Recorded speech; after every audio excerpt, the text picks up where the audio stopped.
Buenos días, iglesia. Dios los bendiga. Que la paz de Dios esté con nosotros y el Espíritu Santo nos permita el día de hoy escuchar este mensaje, entenderlo y posteriormente aplicarlo. Los invito a que vayamos al libro de Juan, capítulo 6, y vamos a leer a partir del versículo 41 en adelante. El pastor decía y oraba por ese instrumento de valor que el Señor utiliza. Si me pongo a pensar cuántas veces en la semana le he fallado a Dios, ni siquiera las puedo contar, o sea, ni siquiera recuerdo, son demasiadas. Si la obra que hacemos en el Señor, si el compartir de la palabra lo hiciéramos en nuestras fuerzas por nuestros méritos, pues primero de todo, Dios no merece estar aquí, y quizás ninguno de nosotros lo merece, pero es a Dios que le place usarnos. El Señor esta semana me ha llevado a pensar que me equivoco demasiado y peco mucho contra Él, pero que precisamente Él se vale de eso. Él se vale de que somos instrumentos frágiles, de que somos seres que necesitamos de Él. Y yo, hermanos, necesito demasiado de Dios, demasiado. Pero a Él le ha placido usarme como instrumento para compartir la palabra y que le doy la gloria a Él y la gracia a Él. Ahora, yo soy un instrumento. Es el Señor quien nos ha compartido a través de su palabra este mensaje y yo acepto esa responsabilidad que me ha sido dada, ¿cierto? Con temor y temblor, pero así es, y eso es lo que me da reposo. En mis fuerzas o por mis méritos no debería estar acá. Todo lo que he fallado esta semana. Pero bueno, gloria a Él, gloria a Dios que nos utiliza a cada uno de nosotros y que nos habla de sus corazones, de nuestros oídos. Y bueno, que toda la gloria sea para Dios. Entonces, dice Juan, capítulo 6, versículo 41 en adelante. Los invito a que si se puede poner de pie, lo hagamos. Si no puede estar ahí sentado, pues, vamos a acabar el capítulo. Hoy vamos a dejar este capítulo 6. Entonces, dice la palabra de Dios, versículo 41. Murmuraban entonces de él los judíos, porque había dicho: yo soy el pan que descendió del cielo. Y decía: ¿no es este Jesús, el hijo de José, cuyo padre y madre nosotros conocemos? ¿Cómo pues dice este del cielo descendido? Jesús respondió y les dijo: no murmuréis entre vosotros. Ninguno puede venir a mí si el Padre que me envió no le trajere. Y yo le resucitaré en el día postrero. Escrito está en los profetas, y serán todos enseñados por Dios. Así que todo aquel que oyó al Padre y aprendió de él, viene a mí. No que alguno haya visto al Padre, sino aquel que vino de Dios. Este ha visto al Padre. De cierto os digo, el que cree en mí tiene vida eterna. Yo soy el pan de vida. Vuestros padres comieron el maná en el desierto y murieron. Este es el pan que desciende del cielo, para que el que de él come no muera. Yo soy el pan vivo que descendió del cielo. Si alguno comiere este pan, vivirá para siempre. Y el pan que yo daré es mi carne, la cual yo daré por la vida del mundo. Entonces los judíos contendían entre sí diciendo: ¿cómo puede este darnos a comer su carne? Jesús les dijo: de cierto os digo, si no coméis la carne del Hijo del Hombre y bebéis su sangre, no tenéis vida en vosotros. El que come mi carne y bebe mi sangre tiene vida eterna, y yo le resucitaré en el día postrero. Porque mi carne es verdadera comida y mi sangre es verdadera bebida. El que come mi carne y bebe mi sangre, en mí permanece y yo en él. Como me envió el Padre viviente, y yo vivo por el Padre. Asimismo, el que me come, él también vivirá por mí. Este es el pan que descendió del cielo. No como vuestros padres comieron el maná y murieron. El que come este pan vivirá eternamente. Estas cosas dijo la sinagoga enseñando en Capernaum. Versículo 60. Al oírlas, muchos de sus discípulos dijeron, dura es esta palabra, ¿quién la puede oír? Sabiendo Jesús en sí mismo que sus discípulos murmuraban de esto, les dijo, esto os ofende, pues ¿qué si viereis al Hijo del Hombre subir a donde estaba primero? El Espíritu es el que da vida, la carne para nada aprovecha. Las palabras que yo os he hablado son espíritu y son vida, pero hay algunos de vosotros que no creen, porque Jesús sabía desde el principio quiénes eran los que no creían y quién le había entregado. Y digo, por eso os he dicho que ninguno puede venir a mí si no le fuere dado del Padre. Desde entonces muchos de sus discípulos volvieron atrás y ya no daban cuenta. Dijo entonces Jesús a los 12, ¿queréis acaso iros también vosotros? Le respondió Simón Pedro, Señor, ¿a quién iremos? Tú tienes palabras de vida eterna, y nosotros hemos creído y conocemos que tú eres el Cristo, el Hijo del Dios viviente. Jesús le respondió, ¿no os he escogido yo a vosotros los 12, y uno de vosotros es diablo? Hablaba de Judas Iscariote, hijo de Simón, porque este era el que le iba a entregar, y era uno de los.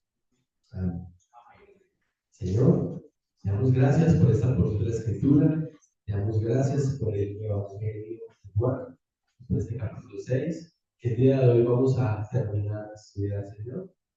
Gracias por tu palabra, ponemos en tus manos este momento, te pido, Señor, que nuestros oídos espirituales sean abiertos, que podamos comprender el mensaje. Te pido, Señor, que alejes de nosotros cualquier distracción. Te pido perdón, Señor, por todo cuanto en esta semana hemos hecho y no te agrada. Ayúdanos a estar en paz contigo, tanto para recibir tu palabra, Señor, como para compartir ahora la cena. Y que el día de hoy, Señor, la iglesia pueda ser edificada a través de este mensaje y la gloria sea a ti. Te damos gracias, Señor, en el nombre de Jesucristo. Amén. Amén. Bueno, hermanos, como lo acaban de ver, es una porción bastante larga, entonces voy a tratar de que nos rinda de la manera adecuada. De todas maneras, hay que contextualizar porque hemos tenido una interrupción en este evangelio con las dos predicaciones que hasta el momento hemos tenido, tuvimos de el tema de la membresía de la iglesia local. Listo. Pero entonces, recordemos qué ha sucedido en este capítulo 6. Hoy lo vamos a acabar, ¿cierto? Lo llevamos estudiando desde varios domingos y recordemos que desde el primer día que el pastor Oscar inició con el estudio de este capítulo, el pastor lo llamó Jesús, el pan de vida. O a esto han hecho alusión, o esto es la parte más importante de este capítulo. ¿Sí? Ahora, miren todo lo que ha sucedido en el capítulo y tengan en su mente que todo esto sucedió en 2 días distintos. En un lapso como de unas 24 horas más o menos.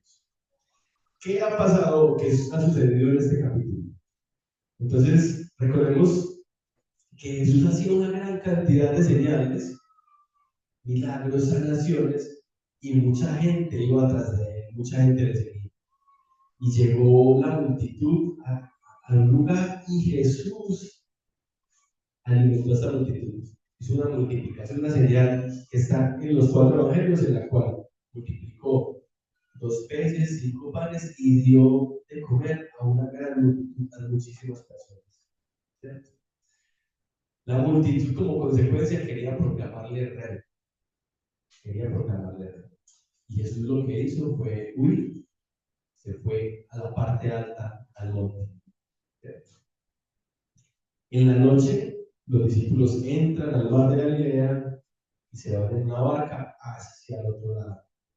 Hace una gran ventisca y cuando llevan muchas horas luchando contra esa ventisca, Jesús camina sobre las aguas y llega a donde están ellos. Entonces, además de que Jesús llega de esa forma milagrosa, recordemos que el Evangelio de Mateo también nos menciona otro milagro, y es que Jesús hace que Pedro camine sobre las aguas también. Y otro milagro más. una vez el Señor llega a la barca, en unos pocos instantes, en un momento, llegan al otro lado de la orilla, a pesar de que estaban muy alejados. A la mañana siguiente, aquellas personas que fueron alimentadas llegan a buscar a Jesús y no le ven. Ellos sabían que solamente había venido una barca y que Jesús no se había ido en ella. Ellos esperan que lleguen barcas del otro lado, se montan en ellas y van a buscar, ¿cierto? Cuando llegan allí, le preguntan a nuestro Señor, le preguntan a Jesucristo, ¿cómo es que ha llegado a ese lugar? Y allí es donde Jesús se despacha, ¿cierto? Venís aquí porque os he saciado, ¿cierto? Porque os he dado de comer. Entonces les dice, no busquéis, estoy parafraseando, no busquéis las cosas terrenales, no busquéis satisfacer vuestras propias necesidades. Ustedes no deben buscar eso, deben buscar es lo eterno. ¿Sí? Yo soy el pan de vida eterna. Yo soy el pan de vida eterna. Quien come el pan de vida, quien bebe la sangre de salvación, ese lo resultará en el día postrero. Ese tendrá vida eterna en Jesús, ¿cierto? Entonces se despacha ahí y eso fue lo que vimos en la última enseñanza hace 20 días, ¿cierto? Jesús se manifiesta como el pan de vida que todo hombre debe comer para tener vida eterna. Les dice que él es más importante que Moisés porque Moisés les dio el maná por la obra de Dios, pero aquellos que comieron el maná murieron. Quienes coman el pan de vida eterna, el pan de vida, tendrán vida eterna, ¿cierto? Les dice que nadie puede venir a Él si el Padre no le trae. Es por la voluntad de Dios que nosotros somos llamados a recibir a Cristo y no por nuestros méritos, ¿cierto? Y también recordarles que en esa última enseñanza vimos cómo Jesús nos invita a creer en este versículo 28, a venir a Él, versículo 35, y a comer de Él, versículos 50 y 51. Soy consciente de que ya en la anterior enseñanza estudiamos los versículos 41 y 51. Ya lo hemos hecho. Sin embargo, hoy quise retomar desde el 41 porque el mensaje que quiero que analicemos hoy es cuál fue la respuesta al mensaje del pan de vida. Ese sería el título de la enseñanza del día de hoy. Respuesta al mensaje del pan de vida. Y esa respuesta quiero que la dividamos en tres partes. Una primera parte, una respuesta religiosa por parte de los judíos. Esa respuesta la vemos desde el versículo 41 hasta el versículo 58. Ahí en esos versículos Jesús les ha anunciado, les ha venido diciendo quién es Él, ¿cierto? Y ellos murmuran, y ellos empiezan a confrontar, a rebatir lo que Jesús ha dicho. Y Jesús lo que hace es confirmarles una vez más, ser cada vez más profundo y ratificar ese mensaje de quién es Él. Otra parte de la respuesta, otra respuesta que quiero que veamos es la respuesta dada por los discípulos. Cuando hablo de discípulos, hablo en general de simpatizantes, de aquellas personas que fueron, que estaban siguiendo a Jesús por las señales que hacía, aquellos que fueron alimentados, aquellos que vieron cómo sanaba a enfermos, cómo expulsaba demonios, etc. Entonces, esa respuesta de los discípulos la vamos a ver en los versículos 59 a 66. Y finalmente, ¿cuál fue la respuesta de los 12? 12, 11. Ahí podríamos mirarlo. Y esa respuesta la encontramos en el versículo 61 a 70. Entonces, respuesta religiosa por parte de los judíos. Primera parte. Bueno, en estos versículos, hermanos, los judíos empiezan a murmurar y a controvertir el mensaje de Jesús. Y Jesús lo que hace es reafirmar cada vez con más contundencia. Dice el versículo 41. Murmuraban entonces de él los judíos porque habían dicho, yo soy el pan del cielo. Cuando Juan se refiere a los judíos, no se refiere, hermanos, a la nación de Israel. No. Él se refiere a los líderes religiosos. Él se refiere a los líderes religiosos. ¿Sí? Entonces, aquí encontramos una réplica de parte de la multitud a ese mensaje, de una ratificación por parte de Jesús. Miren, ellos decían, ¿no es este Jesús, el hijo de José, cuyo padre y madre nosotros conocemos? ¿Cómo pues dice este del cielo es de descendir? Hermanos, si nosotros lo vemos desde la perspectiva de esos judíos, pues sería difícil creer en la deidad de Dios, de Jesús, ¿no? Ellos le vieron nacer, ellos lo vieron crecer, ¿cierto? Ellos vieron cómo los papás de Jesús le castigaban, le regañaban, ellos vieron a Jesús corriendo, sudando, yendo al baño, ¿sí?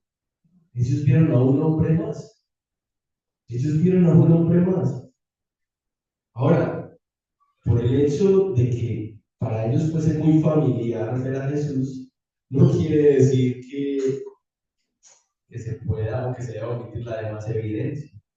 Jesús definitivamente era un hombre entre nosotros, nacido bajo unas circunstancias distintas, ¿cierto? Pero era un hombre que habitaba entre nosotros. Y ese gran misterio nosotros sabemos que no lo podemos explicar. Jesús fue 100% hombre, 100% hombre y 100% Dios, ¿sí? Pero entonces el hecho de que ellos estuvieran muy familiarizados con él no hacía o no podría ocultar la evidencia de quién era Jesús. Y esas evidencias las venían viendo a través de las señales. ¿Sí? A simple vista era un hombre normal, pero recordemos que había acabado de hacer el día anterior con ellos. Pues había dado de alimentar una multitud, ¿cierto? A miles y miles de personas, de, de, de, dos, de dos peces y de 5 panes, ¿cierto? Y aún más asombroso después, pasó al otro lado del lago sin haber una barca. Jesús no les cuenta en detalle lo que sucedió, pero los evangelistas nos lo cuentan y los discípulos lo saben. ¿Cómo Jesús llegó hasta allá? ¿Cierto? Entonces, ellos de alguna forma sí estaban familiarizados con él, pero estaban desconociendo las señales que él hacía.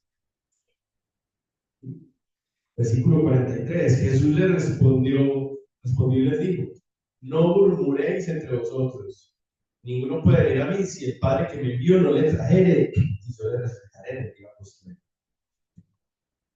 Es impresionante la cantidad de veces que Jesús viene diciendo, le resucitaré en el día posterior. Mire que Jesús está dando a entender que Él tiene esa potestad, que Él tiene esa capacidad. Y quien si no es Dios, va a tener la potestad de resucitarnos en el día posterior. ¿Sí? Hermanos, lo que se define al creer o no creer en Jesús es algo que tiene una consecuencia eterna, eterna. ¿Quién será salvo? Todo aquel que en él cree. Todo aquel que en él cree tendrá vida eterna, ¿cierto? La consecuencia de creer en él o de no creer en él es una consecuencia eterna. ¿Con quién o en dónde vamos a pasar nuestra eternidad? Él nos resucitará en el día postrero y estaremos junto a Él, alabando al Padre, o estaremos en el infierno. Versículo 45. Escrito está en los profetas, y serán todos enseñados por Dios.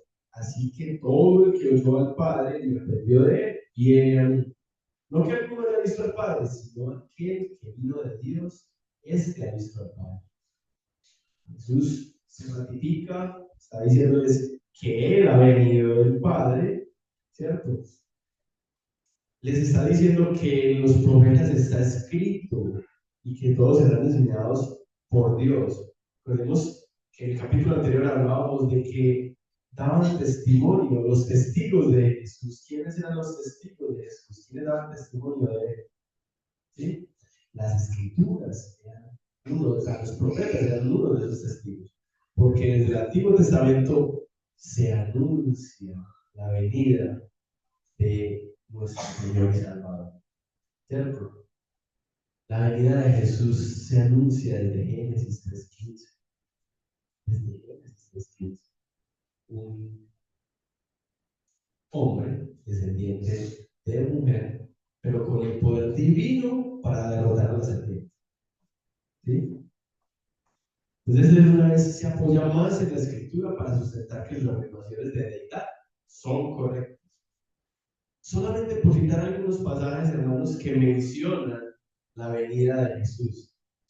¿Sí? Cuando él dice, escrito están los profetas y serán todos enseñados por Dios, es muy posible que esté haciendo alusión a el versículo 13 del capítulo 54 de Isaías. Isaías 54 dice, 4:13 dice, y todos tus hijos serán enseñados por Jehová y se multiplicará la paz de tus hijos. Entonces Dios ha prometido en las escrituras que Él mismo va a visitar a su pueblo y que Él mismo va a enseñar a su pueblo. Isaías 7:14 nos dice, por tanto el Señor mismo os dará señal. He aquí que la Virgen concebirá y dará a luz un hijo y llamará su nombre Emmanuel. Emmanuel, Dios con nosotros. ¿Sí? A Jesús lo están rechazando por ser un hombre.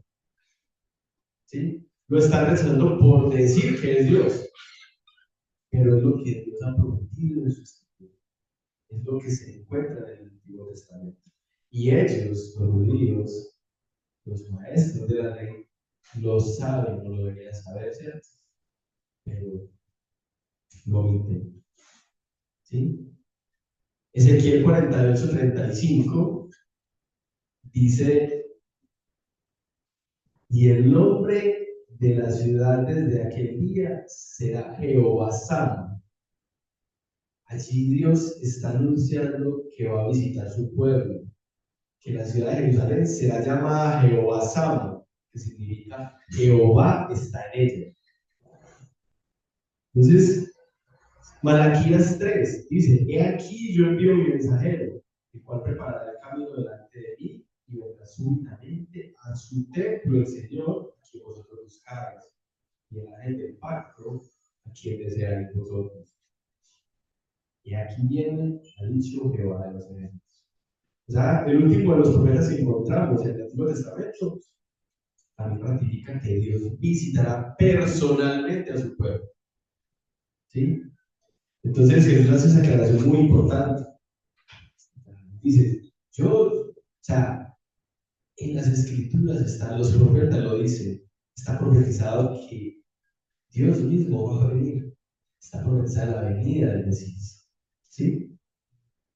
Pero también menciona, ninguno puede venir a mí si el Padre que me envió no le trajere. Ellos no pueden, a partir de su propia voluntad, venir a Dios. Ninguno de nosotros, a partir de nuestra propia voluntad, podemos venir a Dios, ¿cierto? Y no quiere decir que nuestra voluntad o el querer venir a Dios sea malo, ¿no? Estoy hablando de incapacidad. Nosotros somos incapaces de hacer lo bueno, ¿cierto? Somos incapaces. Únicamente podemos venir a Él si Él nos eligió, si Él es quien nos llama, si Él es quien nos trae. ¿Sí? Si tú sientes que Dios te ha llamado, que su mensaje te ha tocado, pues siéntete alegre. Pues solo esto es posible si Dios te llama. Pero si Dios te llama, vive conforme al llamado que Él te hace, ¿cierto? Porque el hombre sin la intervención divina, cada que tenga que elegir entre Dios y el pecado, ¿qué va a elegir? El pecado. Jesús dice esto porque sabe que esos hombres están dependiendo de su religiosidad para alcanzar a Dios. Es curioso que están haciendo lo mismo con Jesús que lo que los antepasados habían hecho con Moisés. Miren que ahí en el texto decía, no, es que venga, muéstrenos, denos más señales. Sí, usted nos dio de comer ayer, pero Moisés le dio de comer a los antepasados muchos días. Jesús les dice, no fue Moisés, fue Dios, fue el Padre, ¿cierto? Y les dio de comer maná, pero ¿qué? Los que comieron maná murieron. Come del pan de vida, ese tiene vida eterna. Entonces, Jesús le está dando a entender que Él es más importante que Moisés. ¿Sí? Bueno, versículo 47. De cierto os digo, el que cree en mí tiene vida eterna. Entonces Jesús reitera que la vida eterna se alcanza creyendo en Él, buscándola, haciendo que Él sea parte de nuestra vida. Versículo 48. Yo soy el pan de vida. Vosotros, vuestros padres, comieron el maná en el desierto y murieron. Este es el pan que desciende del cielo, para que el que come no muera. Yo soy el pan vivo que descendió del cielo. Si alguno comiera este pan, vivirá para siempre. Y el pan que yo daré es mi carne, la cual yo daré por la vida del mundo. Entonces, nuevamente dice que Él es el pan vivo que descendió del cielo y que quien come este pan vivirá para siempre. Bueno, esta es la parte más importante del juicio de Dios, donde Jesús da a entender y le está diciendo a los judíos, le está diciendo a todas las personas así congregadas, a la multitud, ¿quién es Él? ¿Quién es Él? Recuerden que ya en la predicación anterior lo vimos, entonces, que era comer a Cristo, que era venir a Cristo, que era creer en Cristo. Y que todo eso son metáforas que nuestro Señor Jesucristo está utilizando para dar a entender quién es Él y a qué vino a la tierra. ¿Cierto?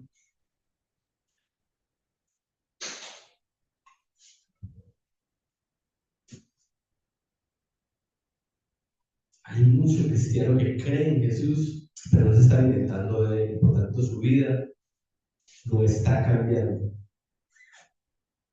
Si realmente estamos recibiendo la palabra de Dios, si realmente creemos en Él, pero ojo, creer es no creer en que Él existió únicamente. Sí, yo puedo creer que Jesús existió, yo puedo creer que es un hombre maravilloso, que hizo milagros. Es más, puedo creer que es verdaderamente Salvador y que es Dios mismo. Yo puedo creer que Él es eso.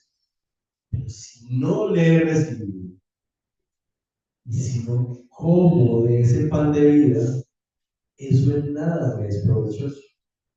Yo puedo saber que hay cosas muy buenas para mí, pero si esas cosas no las hago en mi vida, ¿qué efecto van a tener en mí?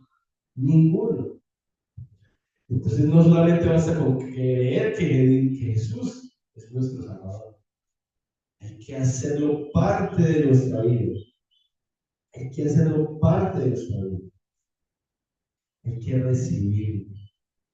Por ello es que debemos arrepentirnos de nuestro pecado, ser conscientes de que nuestra naturaleza es pecadora, de que por mucho que queramos en nuestras fuerzas no podemos obtener la salvación, de que la salvación únicamente la podemos obtener si aceptamos nuestra condición pecaminosa y si creemos en que Jesús derramó su sangre en la cruz para pagar el precio que nosotros debimos haber pagado. Un precio que a Él no le tocaba, no le correspondía. Lo hizo voluntariamente en beneficio nuestro. ¿Sí? Versículo 52 dice: entonces los judíos contendían entre sí diciendo, ¿cómo puede darnos a comer su carne? Hermanos, esta pregunta es malintencionada. La cultura judía, obviamente, cuando escuchaba carne y sangre, ¿con qué lo asociaba? Con sacrificio. Sacrificio. Para ellos tenía que estar absolutamente claro que Jesús no estaba hablando de canibalismo, ¿cierto? O Jesús iba, no, oiga, ese pedacito de no, ¿cierto? Ellos tenían que entender la palabra, ellos tenían que asociar. que cuando Jesús hablaba de su carne, hablaba de un sacrificio. Ese sacrificio que se iba a dar por nosotros, ese sacrificio que se iba a dar en la cruz. ¿Sí? Cuando por ahí alguien dice, cuando alguien hace una pregunta deshonesta, no está esperando una respuesta honesta. ¿Sí? Si usted tergiversa una pregunta, pues usted lo que está esperando es que le respondan conforme a esa tergiversación. ¿Sí? Entonces, los judíos los líderes religiosos eran malintencionados con esto, ¿cierto? Y lo que hacían era desviar la atención del pueblo, desviar la atención de otros, ¿sí? Pero Jesús no cae allí y no hace aclaraciones al respecto o no deja desviar su mensaje. Y tampoco lo atenúa, sino que Jesús lo que hace es ser más contundente y ratificarlo, y cada vez ser más pulsante. Que Jesús le dice, de cierto os digo, si no coméis la carne del Hijo del Hombre y bebéis su sangre, no tenéis vida en vosotros. ¿Sí? Jesús no está hablando literalmente, lo está haciendo metafóricamente, pero deja claro que quien no recibe su sacrificio no verá la vida eterna. Versículo 54. El que come mi carne y bebe mi sangre tiene vida eterna, y yo le resucitaré en el día postrero. Porque mi sangre es verdadera comida y mi sangre es verdadera bebida. El que come mi carne y bebe mi sangre, en mí permanece y yo en él. ¿Cierto? Nuevamente, los efectos de comer y beber, sacrificio de Cristo, ¿cierto? De apropiarnos de él, tiene unos efectos eternos. Una fe verdadera tiene efectos eternos. Versículo 57. Como me envió el Padre viviente, y yo vivo por el Padre, asimismo el que me come, él también vivirá por mí. Este es el pan que descendió del cielo. No como vuestros padres comieron el maná y murieron. El que come este pan vivirá eternamente. La vida que tiene Jesús es la de Dios. Su relación con el Padre es única. Dice, así como yo vivo con el Padre, así será la vida del que me recibe. Esto es lo que Jesús está diciendo ahí. Miren que es reiterativo el decir, ¿cierto? Que le resucitará en el día postrero. Es reiterativo el decir que su carne, el pan de vida, no va a ser como el maná que comieron los antepasados. Su carne, el pan de vida, el sacrificio de Cristo será un sacrificio que tenga efectos en la eternidad. Solo quien cree en él, quien le recibe en él, quien come el pan de vida, tendrá vida eterna. Nadie más tendrá. Entonces, esa fue la respuesta que obtuvo el mensaje de Jesús por parte de los religiosos. Ellos trataron de controvertir, de tergiversar. En su vida religiosa rechazaron el mensaje de Cristo. Vemos a lo largo del ministerio de Jesús quiénes fueron sus principales opositores. ¿Quiénes fueron? Los líderes religiosos, aquellos que se decían ser maestros de la ley, ¿cierto? Los fariseos y escribas. Ellos fueron sus principales opositores. Ellos trataron o no se apartaron de una vida religiosa, cosa que hoy en día nos puede suceder a muchos de nosotros, que sucede a muchas personas en este mundo. Ese fue un rechazo al mensaje. Ahora, ¿cuál fue la respuesta de los discípulos? De los discípulos, de los simpatizantes, de aquellos que le estaban siguiendo. Versículos 59 a 67.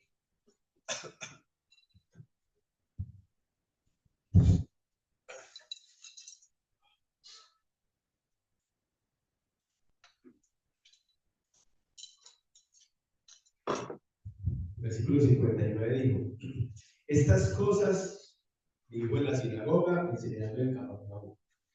No había mencionado eso, pero miren dónde se está desarrollando este discurso de nuestro Señor Jesucristo: en la sinagoga, ¿cierto? En el lugar que los judíos tenían destinados para hablar de la palabra, ¿cierto? Decir que Jesús está hablando en la sinagoga es como decir que Jesús estuviese aquí entre nosotros, o en, o en una congregación, quizás obviamente más multitudinaria, por la cantidad de gente que había, y él estaba allí en medio. Él estaba en el lugar destinado para alabar a Dios, en el lugar destinado para hablar de la palabra, y de eso es de lo que está Jesús hablando. Jesús predica y Jesús enseña lo que estaba en la palabra y les da a conocer que Él es ese Mesías que está profetizado, que está escrito mucho tiempo atrás. Él no enseña nada que no estuviera en las Escrituras, simplemente se manifiesta como ese Dios encarnado que llegó y habitó en medio. Entonces, en la sinagoga del Señor de Capernaum, dice el versículo 60, al oírla, muchos de sus discípulos dijeron: dura es esta palabra, ¿quién la puede oír?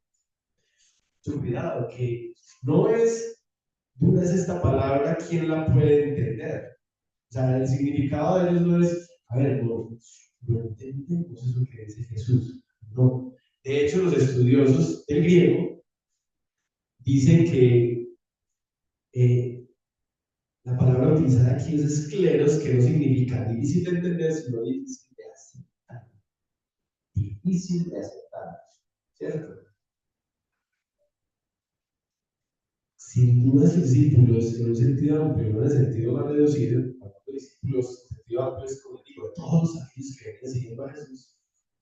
Entonces encontraron las palabras de Jesús, ¿cierto? De una forma, pues, como misteriosa, pero más que todo, como perturbadoras, como, o sea, entonces este nos está diciendo que Él es Dios, que Él tiene potestad para resucitarnos en el día postrero, ¿cierto? Empezando porque ustedes saben que entre ellos aún había disputas, muchos de ellos no creían en la vida eterna, ¿cierto? Entonces, todas las vertientes que había y todas las inquietudes que había, y este llega a decirles: yo soy el pan de vida. Nadie puede ir al Padre si no es por mí. Y nadie puede ir a mí si el Padre no le trajera. O sea, este Jesús les está diciendo que Él es Dios encarnado y que Él tiene potestad, no solamente sobre las cosas en esta tierra, sino sobre las cosas en el cielo y eterno. Ahí es donde Dios dice: qué difícil es esto, qué difícil es creer esto. Los discípulos, los simpatizantes, aquellos que le están o le han visto hacer milagros, que han visto que Él multiplica peces y panes para alimentar a la multitud, que convierte agua en vino, que sana enfermos. Estos son los que están profiriendo esto. Si lo miramos en nuestra época, quizás muchas personas van a iglesias y ven, sí, milagros, sanaciones, y quizás a muchos se les anuncia un Dios amoroso, que Dios es amoroso, pero también Dios es justo, y también Dios es un Dios reinado por el pecado. Pero quizás muchos ven esto, muchas personas hoy en día podrían ver a Dios mismo hacer milagros, o a otra persona hacer milagros en nombre, ¿sí? Y sin embargo, no creer y no recibir a Cristo como su Salvador. Lo que nos salva no son las señales, lo que nos salva no son los milagros. ¿Sí? Si es un milagro que yo, pecador, haya sido llamado por Dios sin merecerlo. Pero eso, los milagros, las señales no son las cosas que salvan. Lo único que nos salva es creer en Él y recibirle a Él, ¿cierto? Entonces, mire que los discípulos dicen, muy difícil, dura es esta palabra, difícil de creer en ella, ¿cierto? Entonces es posible que lo que acabas de decir, esos líderes religiosos, haya tenido impacto en la multitud, haya tenido impacto en los discípulos, ¿sí? Por ello, nosotros tenemos que ser cuidadosos de lo que oímos. ¿De dónde nos estamos alimentando? ¿A quién estamos oyendo? El mensaje que estamos recibiendo, si es un mensaje bíblico, si es un mensaje de la palabra, o estamos, de dónde lo estamos recibiendo. La literatura que estamos consumiendo, si da cuenta o si da testimonio de la palabra y si es consecuente con ella, o no lo es. ¿Sí? ¿Con quién estamos hablando? ¿Y de qué estamos hablando? Porque finalmente nosotros nos permeamos en lo que está a nuestro alrededor.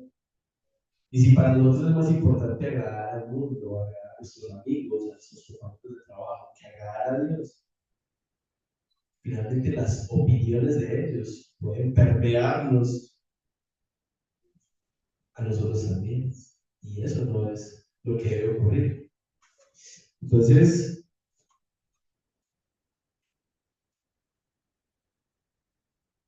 inclusive hermanos a nivel de la familia, muchas veces tratamos de agradar a nuestra familia o buscamos agradar a nuestra familia que es Dios. Y nosotros los cristianos primero tenemos que agradar a Dios. ¿Sí? Cuando ellos dicen duros este mensaje, realmente no es que el mensaje sea duro. O sea, el mensaje es claro, el mensaje es contundente. Es contundente. La dureza está en nuestro corazón. No es que la palabra sea dura, el mensaje sea duro. Es que nuestro corazón es duro. Y por eso pedimos a Dios que nos cambie ese corazón de piedra. ¿Sí? Es difícil para nosotros en nuestro ego y orgullo aceptar que dependemos completamente de Jesús y que nosotros no tenemos parte de ello. Entonces, versículo 61, sabiendo Jesús en sí mismo que sus discípulos murmuraban de esto, les dijo, esto os ofende. Entonces, mire que ya habíamos visto que los judíos murmuraron. Ahora sus seguidores también murmuran. Ojo, la murmuración es contagiosa. Por ello, cuando alguien esté murmurando o hablando mal de alguien, nos debemos apartar. Si no, nos hacemos partícipes. Pero entonces Jesús dice, esto es ofende. Jesús entendió la ofensa que muchos de sus oyentes tomaron de su enseñanza. Ahora, sin embargo, él no cambió. Él no cambió su enseñanza, ni sintió que fue su culpa, ¿cierto? No es como en esta época que vimos susceptibilidades y tenemos que una vez y otra vez pedir perdón, retractarnos. Jesús no tiene que retractarse. Jesús ha dado el mensaje contundente, su palabra es como una espada que corta y él no tiene que volver esa espada atrás. Jesús lo que hace cada vez más es ratificar, ¿cierto? Él no predica para complacer a una audiencia. Quizás otros lo hagan. Él predica para tocar los corazones de aquellos que han deshacerlo. ¿Sí? Él lo que hace es desafiarlos y confrontarlos cada vez más. ¿Cierto? Entonces pensemos, si los discípulos de Jesús se ofenden con Jesús, que es Dios mismo, ¿cuánto más se ofenderá hoy en día una persona con nosotros cuando compartimos el mensaje del Evangelio? O sea, si ellos están allí delante de Dios, recibiendo, escuchando el mensaje de parte de Él, y se ofenden, ¿cuántos en este mundo no se ofenderán? Porque nosotros digamos que la escritura dice esto o aquello. Actualmente, si las personas no escuchan cosas buenas de sí, tienden a ofenderse. Pero el mensaje de la Biblia es contundente. Romanos 3:10, como está escrito. No hay justo ni aún uno. No hay quien entienda, no hay quien busque a Dios. Todos se desviaron, ahora se hicieron inútiles. No hay quien haga lo bueno, ni siquiera uno. Somos pecadores. No podemos hacer nada por nuestros propios medios para salvarnos. Solo si recibimos a Cristo podemos ser salvos por su sacrificio en la cruz. Y eso que al recibirlo tampoco es por nuestra nuestra. Es por fe y la fe está dada. ¿Sí? Entonces, esto os ofende. Esto os ofende. Versículo 62. Pues que si veréis al Hijo del Hombre subir a donde estaba primero. Esto es una pregunta retórica. O sea, ni aún viéndome subir a los cielos van a aceptar mi mensaje. Ni aún viéndome subir a los cielos van a aceptar mi mensaje. Dice Jesús. Si todo esto nos ha ofendido, ¿qué pensarán cuando me vean en gloria y tengan que responder ante mí en juicio? Pensando en la mente de Jesús. Mejor que se ofendan ahora y lo superen a que se ofendan en ese día.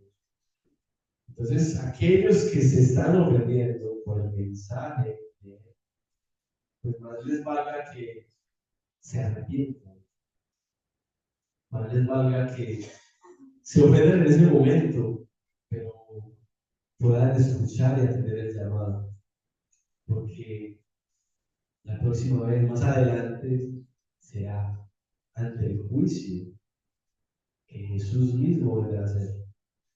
Y como he dicho, hermanos, pues las consecuencias en ese momento van a ser nefastas y van a ser eternas.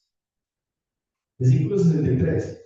El espíritu es el que da vida, la carne para nada aprovecha. Las palabras que yo os he hablado son espíritu y son vida.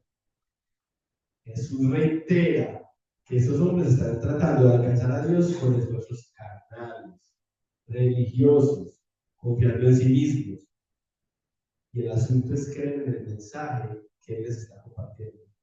Las palabras de Jesús son espíritu y son vida. Son espíritu y son vida. Versículo 64. Pero hay algunos de vosotros que no creen. Y ahí Juan hace un apunte. Juan dice, porque Jesús sabía desde el principio quiénes eran los que no creían y quién le había entregado. Entonces Jesús hace Juan hace una aclaración. Dice, desde el principio no habían creído. Entonces desde el principio saben quiénes no habían creído. Desde el principio su acercamiento a Jesús fue superficial, únicamente por saciar sus necesidades, deslumbrados por las señales que él hacía, pero no fue por una fe genuina en él, no fue creciendo que él era su salvador, ¿cierto? No fue. Y además Jesús sabía quién le había entregado. Sí, Jesús es Dios. Y él, ante su condición divina, puede conocer el corazón del hombre. Pero además, en su mente humana, Jesús tampoco se dejó engañar. Jesús tampoco se dejaba engañar. Y Jesús sabía qué era lo que había realmente en el corazón de aquellos que en ese momento se hacían llamar sus seguidores. Y él también sabía que en su círculo más cercano había uno que no le había recibido en su corazón y que ya estaba maquinando o que más adelante maquinaría inclusive su entrega en su versículo 65 y dijo, por eso os he dicho que ninguno puede venir a mí si no le fuere dado del Padre. Entonces Jesús reprendió las motivaciones materiales y terrenales para seguirlo. ¿Sí? Si no lo buscaban en el Espíritu, en vez de buscarlo por comida y un reino, entonces realmente no habían venido a Él. ¿Sí? Tal vez lo siguieron hasta el otro lado del mar de Galilea, pero no vinieron realmente a Jesús hasta que llegaron al sentido de creer en Él, de confiar en Él, de amarlo a Él. ¿Sí? Versículo 66. Desde entonces, muchos de sus discípulos volvieron atrás y ya no estaban con él. Sí, desde entonces. De hecho, también hay una traducción mejor, con los tratos en griego, para ese desde entonces, dice, es a partir de ese momento. O sea, Juan cuando escribe el libro, lleva esa reflexión y dice, a partir de ese momento, ya muchos de esos que eran sus seguidores no volvieron a la cuenta, volvieron atrás, volvieron a hacer lo mismo. Muchos, muchos. Pensemos, hermanos, en que el día anterior eran multitudes, eran miles, miles, y estaban siendo alimentados por una obra milagrosa. Y en ese momento, Jesús les da ese mensaje contundente, les dice quién es Él. Y primero, los líderes religiosos atacan ese mensaje y empiezan a esparcir un rumor y a pulular y a regar ahí, y se van.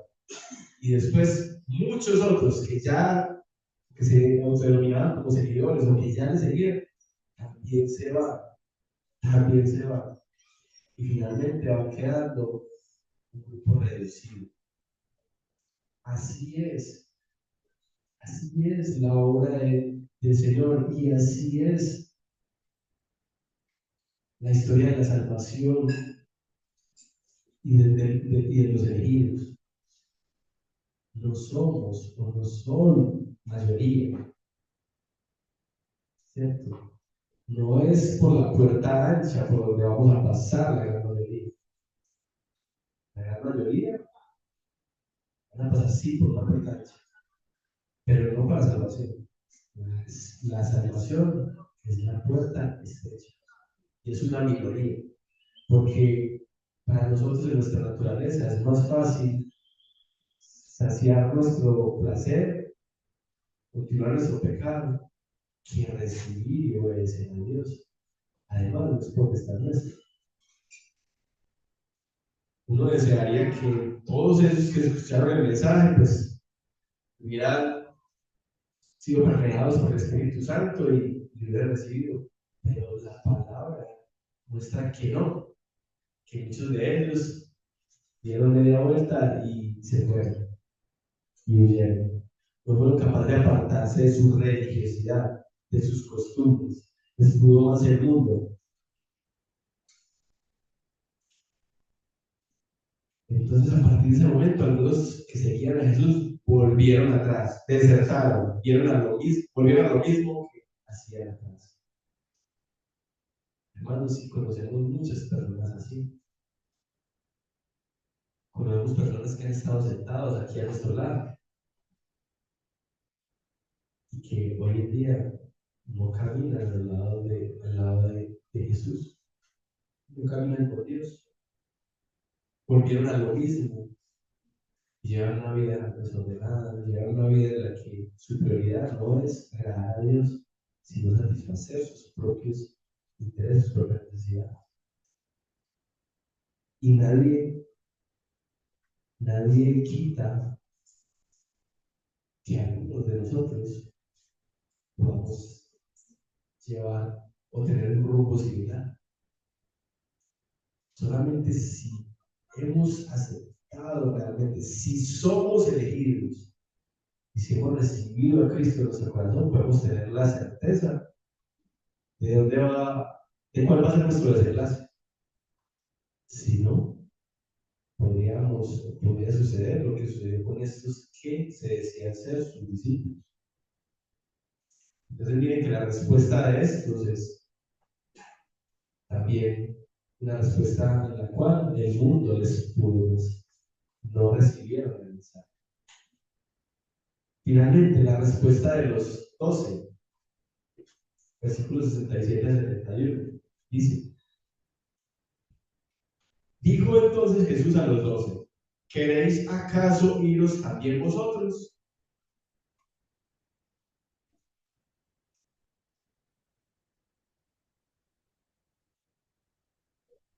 Decenas de aspirantes a seguidores de Jesús lo acaban de dejar, ¿cierto? Y él le pregunta a los 12 si ellos también se irán. Jesús examinó los motivos de todos, examinó el corazón de los líderes religiosos, examinó el corazón de sus discípulos y ahora examina el corazón de sus apóstoles, de aquellos 12. ¿Cierto?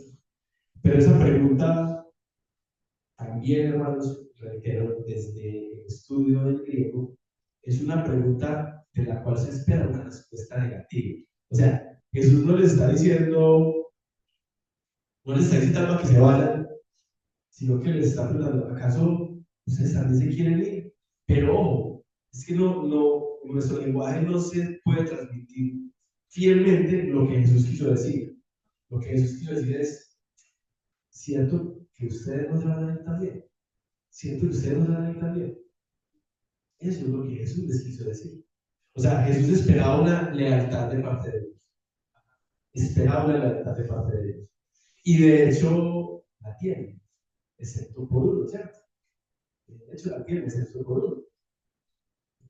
Sí, veo la traducción acá que hace un comentarista que es duro, dice, ustedes no se quieren ir, ¿verdad? Esa es la traducción que él hace, estudiando el griego. Ustedes no se quieren ir, ¿verdad? Entonces Jesús está esperando lealtad. En los 11, menos en Judas, del cual ya conoce el corazón.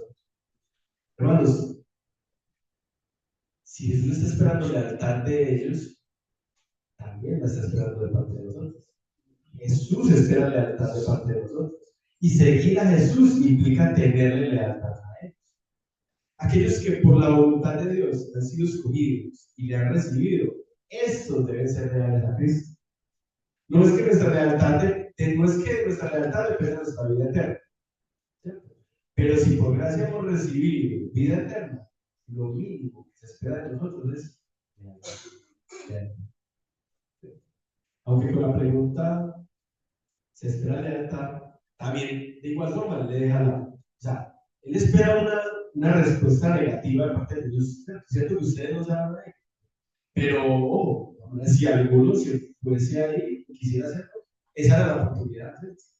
Yo doy aquí mi opinión y les digo, ¿están de acuerdo conmigo? Si yo lo digo, yo estoy en una clase, yo soy profesor de matemáticas, yo digo una clase, ¿están de acuerdo conmigo? Yo acabo de explicar un concepto. Yo espero que ustedes me digan que sí.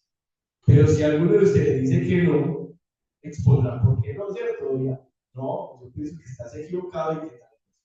Y se puede apartar de mi opinión. Lo mismo sucedió allí. Él espera que ellos le sean leales. Entonces él espera, pero si alguno hubiese querido asistir en ese momento, lo debió haber hecho. O lo podría haber hecho. Lo digo por Judas.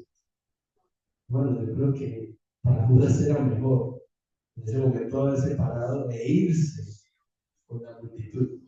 E irse con los seguidores, e irse con los líderes, que a veces queda, porque sabemos cuáles son las consecuencias. Y porque si decimos que los principales rivales de Jesús en su ministerio fueron los líderes religiosos,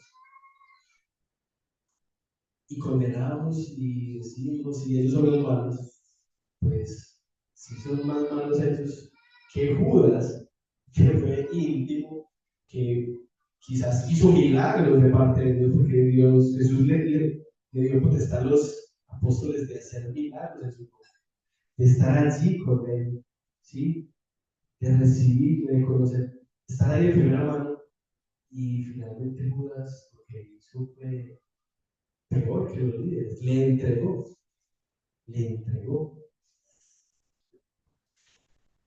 Versículo 68. Entonces, Jesús le acaba de hacer esa pregunta. Ustedes no quieren irse también, ¿cierto? Y Pedro, ese Pedro, que nos encontramos en las escrituras, ese Pedro impetuoso, ese Pedro que se equivoca, aún no lo ha hecho, pero que es impulsivo, ¿cierto? Que fue el que se arrojó al mar, que en el mar le dijo, Señor, entonces permite que yo vaya hacia ti. Ese Pedro inmediatamente, ese Pedro líder, ese Pedro que para el libro de Hechos da ese mensaje por el cual se convierte en líderes. Ese Pedro toma la vocería del grupo y dice, respondió Simón Pedro, Señor, ¿a quién iremos? Tú tienes palabras de vida eterna. ¿Sí? Hablando por los 12, él da una hermosa declaración de fe, ¿cierto? Él allí reconoce que Jesús es su Señor. Él reconoce a Jesús como la alternativa preferida a pesar de las dificultades. Él reconoce el valor de las cosas espirituales más que las materiales, ¿cierto? Él reconoce que es más importante Jesús porque Jesús nos da palabras de vida. Él reconoce a Jesús como el Mesías, el Cristo, el Hijo de Dios viviente. ¿Cierto? Porque él dice, tú tienes palabras de vida eterna. Y versículo 69 dice, y nosotros hemos creído y conocemos que tú eres el Cristo, el Hijo de Dios viviente. ¿Cierto? Es el Pedro que dice eso. Pero mire, Pedro dice, nosotros hemos creído y conocemos que. Y mire lo que responde Jesús. Jesús le respondió, no os he escogido yo a vosotros 12. Pedro acaba de decir, nosotros hemos creído y conocemos que tú eres el Cristo. Y Jesús, no. Yo he sido el que los he llamado a ustedes. Yo he sido el que los he escogido a ustedes. ¿Sí o no?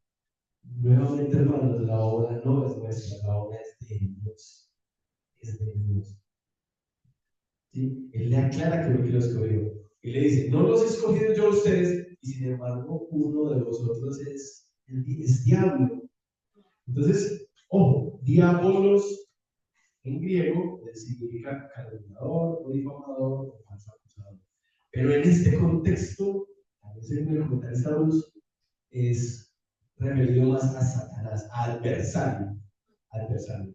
Entonces no los he escogido yo a ustedes, y uno de ustedes es Satanás. Uno de ustedes es mi enemigo. Versículo 71 hablaba de Judas Iscariote, hijo de Simón, porque este era el que le iba a entregar y era uno de los 12. Judas Iscariote, de la ciudad de Cariot, la parte sur de Judá. De allí era Judas y de allí era su padre Simón. Como les digo, hermanos, quizá lo mejor para Judas en ese momento hubiese sido irse con la multitud. Si alguien en este momento siente que el Evangelio no es lo suyo, si alguien en este momento siente que Jesús es una gran persona, pero que no tiene el poder para salvarnos, lo único que puede hacer para no terminar tan mal como Judas es arrepentirse, es aceptar a Cristo como su Señor. De lo contrario, el final no será muy distinto. El precio que debe pagar el pecador por el pecado es la muerte. Y solamente aquellos por los cuales Jesús murió en la cruz tendrán vida eterna a su lado. Tendrán vida eterna a su lado. Ya para finalizar, hermanos, vemos las tres respuestas que han tenido. La respuesta de los judíos, fue difamar, fue murmurar, fue generar polémica, fue rechazar. La respuesta de los seguidores, entre comillas, la gran mayoría de ellos en aquel momento se apartó. Quizás algunos, después de la muerte de Cristo, regresaron, pero la gran mayoría no, también se perdió.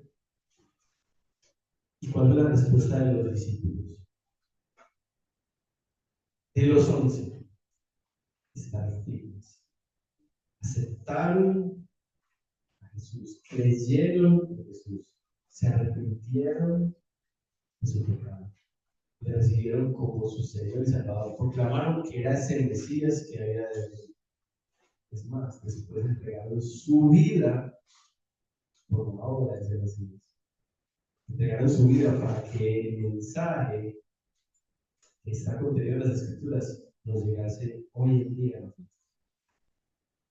Entonces, ¿qué haremos? Los líderes religiosos contendieron fuertemente por él durante su ministerio. Los que llamaban sus seguidores, sus discípulos, le rechazaron y algunos no volvieron jamás a él a partir de ese día. Vieron sus obras, pero su orgullo, la costumbre y otras cosas fueron más importantes. y los apóstoles estuvieron firmes con Cristo, pero uno de ellos fue peor que las personas del entorno. Porque, ¿en qué grupo queremos estar nosotros? ¿En qué grupo debemos estar nosotros?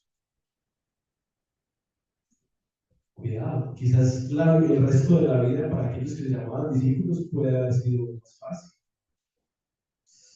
Saciaron sus necesidades, buscaron complacer sus gustos, pero ¿dónde estará su fin? Ahora, la vida para los discípulos, para los apóstoles no fue fácil, y de ahí en adelante fueron perseguidos. Y salvo Juan, todos fueron perseguidos hasta la muerte, y muertes correctas. Pero, ¿dónde pasarán la eternidad ellos?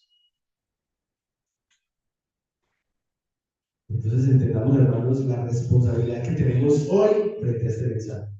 Jesús mismo nos está diciendo que Él es el pan de vida, el único camino para llegar al Padre.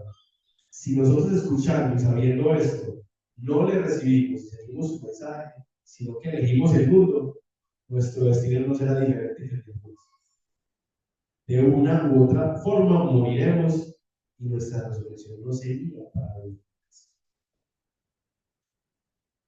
Reflexión. ¿Qué es comer el pan de vida entonces, hermanos? Es entender que Cristo murió por mis pecados, que yo merecía la muerte, pero Él murió en mi lugar y pagó el precio que yo debía pagar. Y lo pago sin merecer. Pertenecer a un grupo, a una iglesia, no significa nada. Inclusive ver milagros o hacerlos en el nombre de Jesús, como lo hicieron los 12 apóstoles, no es trascendental. Si realmente no hemos recibido a Cristo en nuestro corazón, es decir, si no comemos el pan de Dios. Oremos. Señor, te damos gracias en el día de hoy por tu palabra, Dios. Reconocemos que la dureza no está en tu palabra, que la dureza está en nuestro corazón, Señor. Por eso, si aún no tenemos un corazón de carne, te pedimos que cambies ese corazón de piedra en nuestro corazón, que nos hagas sensibles a tu palabra, que nos lleves a estar a tus pies, que nos lleves, Señor, a obedecer. Queremos conocer cada día más de ti, pero queremos, Señor, cada día también ser más tu voluntad. Ayúdanos, Señor, Salvador, a ser fieles, inclusive si nos pasa como a los apóstoles que se quedaron allí solos, después de que los líderes religiosos y los otros seguidores se fueron. El mundo ofrece, Señor, placeres pasajeros, pero inmediatos, y la mayoría van a elegir esto. Nosotros queremos, Señor, una eternidad contigo, ahora.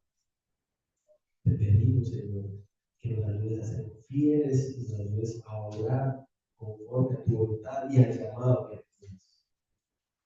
Señor, si alguien que escuche este mensaje aún no te ha recibido, te pido, Dios, si es tu voluntad, si le has elegido, que le dé la capacidad de arrepentirse, de proclamarte como su Señor y Salvador.